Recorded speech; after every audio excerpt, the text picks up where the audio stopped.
பாரம்பரிய வைத்தியர்களுக்கு வணக்கம்.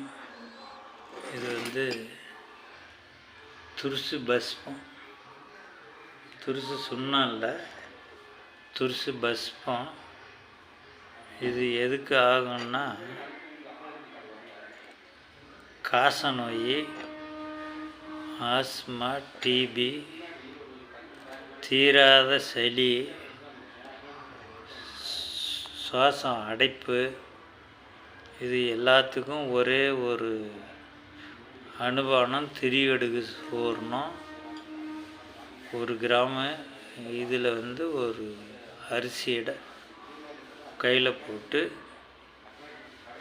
நெய்யில் குழப்பி காலையில் 2 நேரம் சாப்பிட்டு வந்தீங்கன்னா ரொம்ப கஷ்டத்தில் இருக்கிற சுவாசமெல்லாம் 2 நாளில் நிற்கும்.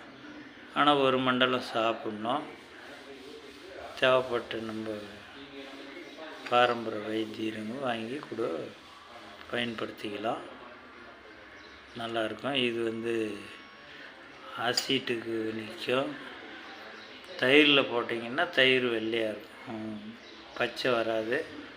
அப்போ மட்டும்தான் அந்த நோயெல்லாம் கண்டிக்கும். அந்த மாதிரி செஞ்சுக்கணும். வைத்தியருங்க மற்ற நோயாளிகளே தேவைப்பட்டு சாப்பிட்டுக்கலாம். நன்றி, வணக்கம்.